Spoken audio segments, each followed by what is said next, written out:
মানুষের জীবনে রাগ একটি অত্যন্ত স্বাভাবিক কিন্তু বিপজ্জনক অনুভূতি।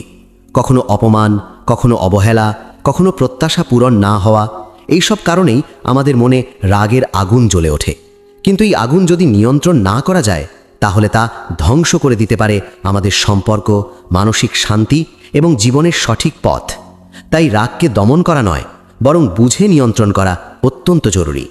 এই শিক্ষাই আমরা পাই ভগবদ্গীতায়, যেখানে জীবনের প্রতিটি সমস্যার গভীর ও চিরন্তন সমাধান দেওয়া হয়েছে। মানুষের রাগ সাধারণত হঠাৎ করে তৈরি হয় না, এর পেছনে থাকে একাধিক কারণ। ভগবদ্গীতায় বলা হয়েছে, যখন মানুষ কোনো বিষয় বা বস্তু নিয়ে অতিরিক্ত আসক্ত হয়ে পড়ে, তখন সেই আসক্তি থেকে জন্ম নেয় কামনা, আর সেই কামনা পূরণ না হলে জন্ম নেয় রাগ। এই রাগ ধীরে ধীরে মানুষের বিচার বুদ্ধিকে ধ্বংস করে দেয়। তখন মানুষ সঠিক এবং ভুলের পার্থক্য করতে পারে না। আমরা যদি নিজেদের জীবনের দিকে তাকাই তাহলে বুঝতে পারবো যে বেশিরভাগ সময় আমরা রেগে যাই তখনই যখন আমাদের আশা পূরণ হয় না। যেমন কেউ আমাদের সম্মান দেয়নি, কেউ আমাদের কথা মতো কাজ করেনি, বা আমরা যা চেয়েছিলাম তা পাইনি। এই প্রত্যাশাগুলোই আসলে আমাদের রাগের মূল কারণ। গীতা আমাদের শেখায় প্রত্যাশা কমাতে হবে এবং ফলের প্রতি আসক্তি ত্যাগ করতে হবে। যখন আমরা কাজ করব শুধুমাত্র কর্তব্য হিসেবে, তখন রাগের সুযোগই কমে যাবে। রাগ নিয়ন্ত্রণের আরেকটি গুরুত্বপূর্ণ দিক হল নিজের মনকে বোঝা। গীতা বলে, মনই মানুষের বন্ধু, আবার মনই মানুষের শত্রু। যদি আমরা আমাদের মনকে নিয়ন্ত্রণ করতে পারি তাহলে রাগ আমাদের উপর প্রভাব ফেলতে পারবে না। কিন্তু যদি মন আমাদের নিয়ন্ত্রণ করে তাহলে রাগ আমাদের জীবনের নিয়ন্ত্রণ নিয়ে নেবে। আমরা অনেক সময় মনে করি রাগ প্রকাশ করা শক্তির লক্ষণ, কিন্তু আসলে তা নয়। রাগ হচ্ছে দুর্বলতার চিহ্ন। একজন শক্তিশালী মানুষ সেই যে নিজের আবেগকে নিয়ন্ত্রণ করতে পারে। গীতায় শ্রীকৃষ্ণ অর্জুনকে বারবার একথাই বোঝানোর চেষ্টা করেছেন যে একজন সত্যিকারের যোগী সেই যে সুখে দুঃখে, লাভে ক্ষতিতে, জয়ে পরাজয়ে সমানভাবে স্থির থাকতে পারে। যখন আমরা রেগে যাই তখন আমাদের শরীরেও তার প্রভাব পড়ে। হৃদস্পন্দন বেড়ে যায়, শ্বাস দ্রুত হয়ে যায় এবং আমাদের চিন্তা এলোমেলো হয়ে যায়। এই অবস্থায় আমরা এমন কিছু কথা বলে ফেলি বা কাজ করে ফেলি যা পরে আমাদের অনুশোচনার কারণ হয়। তাই রাগের মুহূর্তে নিজেকে একটু থামানো অত্যন্ত জরুরি। গীতা আমাদের শেখায় ধৈর্য ধরতে। ধৈর্যই রাগের সবচেয়ে বড় প্রতিষেধক। যখন আমরা কোনো পরিস্থিতিতে ধৈর্য ধরে থাকি তখন আমরা সেই পরিস্থিতিকে ভালোভাবে বিশ্লেষণ করতে পারি। তখন আমরা বুঝতে পারি আসলে রাগ করার মতো কিছু আছে কিনা।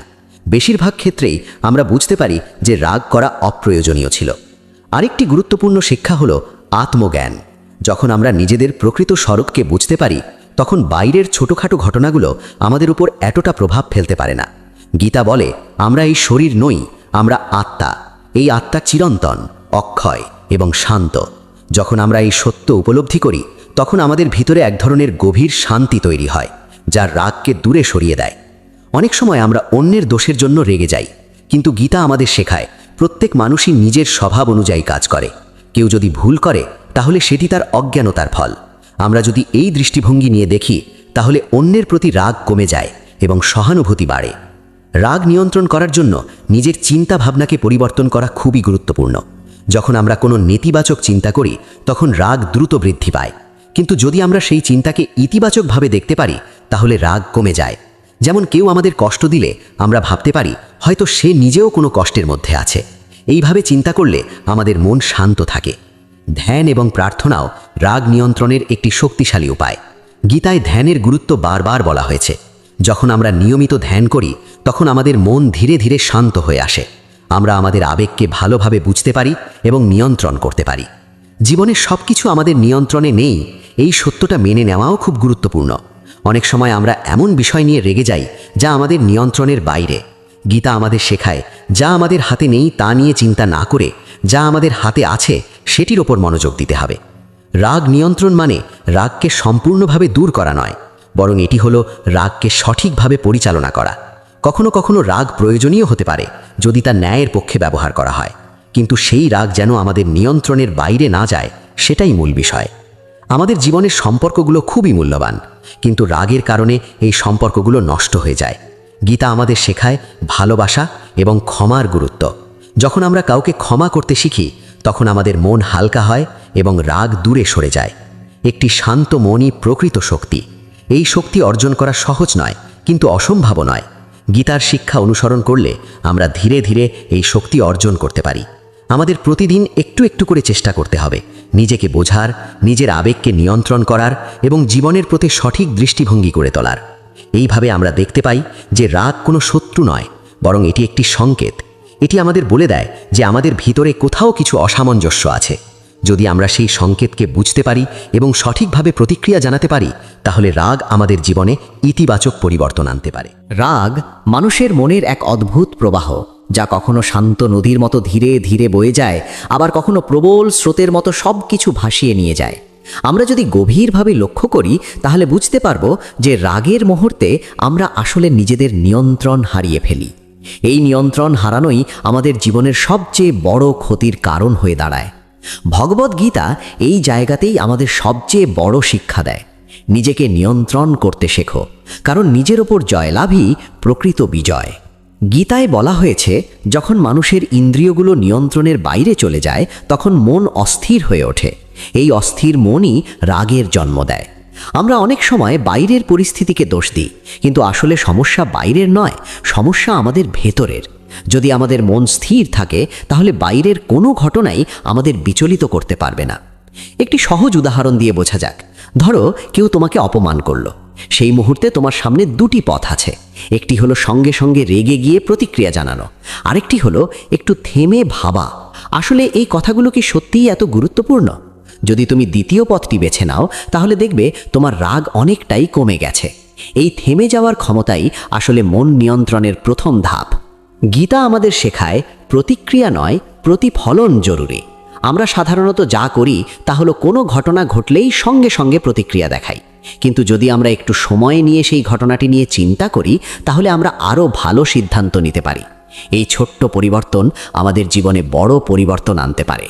রাগের আরেকটি বড় কারণ হলো অহংকার। আমরা যখন নিজের সম্পর্কে একটি নির্দিষ্ট ধারণা তৈরি করে ফেলি যে আমি সব সময় সঠিক, আমি সব কিছু জানি, তখন কেউ যদি সেই ধারণাকে চ্যালেঞ্জ করে, আমরা রেগে যাই। কিন্তু গীতা আমাদের শেখায় অহংকার ত্যাগ করতে। যখন আমরা বুঝতে পারি যে আমরা সব কিছু জানি না, তখন অন্যের কথা শোনার ক্ষমতা আমাদের মধ্যে তৈরি হয় এবং রাগ অনেকটাই কমে যায়। অহংকার কমানোর জন্য সবচেয়ে ভালো উপায় হলো নিজেকে প্রশ্ন করা। যখনই তুমি রেগে যাও, তখন নিজেকে জিজ্ঞেস করো, আমি কেন রেগে যাচ্ছি? আমার রাগ কি সত্যিই যুক্তিসঙ্গত? এই প্রশ্নগুলো আমাদের ভেতরের সত্যকে সামনে নিয়ে আসে। অনেক সময় আমরা বুঝতে পারি যে আমাদের রাগের কোনো বাস্তব ভিত্তি নেই, এটি শুধুই আমাদের অহংকারের প্রতিফলন। গীতা আমাদের আরও একটি গুরুত্বপূর্ণ শিক্ষা দেয়, সমতা। জীবনে সব কিছুই পরিবর্তনশীল। কখনো সুখ আসবে, কখনো দুঃখ আসবে, কখনো আমরা সফল হব, কখনো ব্যর্থ হব। যদি আমরা এই পরিবর্তনগুলোকে স্বাভাবিকভাবে গ্রহণ করতে শিখি, তাহলে রাগ আমাদের ওপর ততটা প্রভাব ফেলতে পারবে না। সমতার এই ধারণা শুধু একটি তত্ত্ব নয়, এটি একটি অভ্যাস। প্রতিদিনের জীবনে ছোট ছোট ঘটনায় আমরা এই অভ্যাস তৈরি করতে পারি। যেমন যদি কোনো কাজ তোমার প্রত্যাশা মতো না হয়, তখন নিজেকে মনে করিয়ে দাও, এটাও জীবনের একটি অংশ। এইভাবে ধীরে ধীরে আমরা আমাদের মনকে প্রশিক্ষণ দিতে পারি। রাগ নিয়ন্ত্রণের ক্ষেত্রে শ্বাস প্রশ্বাসের ভূমিকা অত্যন্ত গুরুত্বপূর্ণ। যখন আমরা রেগে যাই, তখন আমাদের শ্বাস দ্রুত হয়ে যায়। যদি আমরা সেই মুহূর্তে কয়েকটি গভীর শ্বাস নিতে পারি, তাহলে আমাদের শরীর এবং মন ধীরে ধীরে শান্ত হয়ে আসে। এটি একটি খুবই সহজ কিন্তু কার্যকর পদ্ধতি, যা যে কেউ যে কোনো সময় ব্যবহার করতে পারে। গীতায় ধ্যানের মাধ্যমে মনকে স্থির করার কথা বলা হয়েছে। ধ্যান মানে শুধু চোখ বন্ধ করে বসে থাকা নয়, বরং নিজের চিন্তাকে পর্যবেক্ষণ করা। যখন আমরা ধ্যান করি, তখন আমরা আমাদের মনের ভেতরের চলমান চিন্তাগুলোকে দেখতে পাই। এই পর্যবেক্ষণই আমাদের সচেতন করে তোলে এবং রাগ নিয়ন্ত্রণে সাহায্য করে। আমরা অনেক সময় অতীতের ঘটনাগুলো নিয়ে রাগ পুষে রাখি।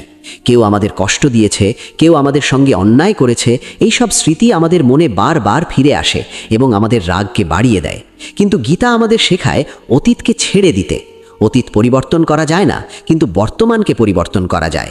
যখন আমরা অতীতের রাগকে ধরে রাখি, তখন আসলে আমরা নিজেদেরই কষ্ট দিই। তাই ক্ষমা করা খুবই গুরুত্বপূর্ণ। ক্ষমা মানে এই নয় যে আমরা অন্যের ভুলকে সমর্থন করছি, বরং আমরা নিজেদের মুক্ত করছি সেই কষ্ট থেকে। রাগ নিয়ন্ত্রণের জন্য আরেকটি গুরুত্বপূর্ণ বিষয় হলো সঠিক সঙ্গ। আমরা যাদের সঙ্গে সময় কাটাই, তাদের প্রভাব আমাদের ওপর পড়ে। যদি আমরা এমন মানুষের সঙ্গে থাকি যারা সব সময় নেতিবাচক চিন্তা করে, তাহলে আমাদের মনেও সেই নেতিবাচকতা ঢুকে যায়। কিন্তু যদি আমরা ইতিবাচক এবং শান্ত মানুষের সঙ্গে থাকি, তাহলে আমাদের মনও শান্ত থাকে। গীতায় বলা হয়েছে, জ্ঞানী মানুষের সঙ্গ আমাদের জীবনে আলোর মতো কাজ করে।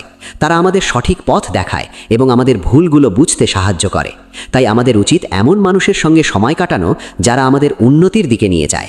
যদি এই আলোচনা তোমাদের ভালো লেগে থাকে তাহলে অবশ্যই চ্যানেলটিকে সমর্থন করো এবং এই জ্ঞানকে আরও মানুষের কাছে পৌঁছে দিতে সাহায্য করো। মনে রেখো, রাগ তোমার শত্রু নয়, এটি তোমার শিক্ষক।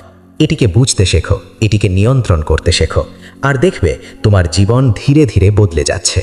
নিজের মনকে শান্ত রাখো, সচেতন থাকো এবং জীবনের প্রতি একটি ইতিবাচক দৃষ্টিভঙ্গি বজায় রাখো।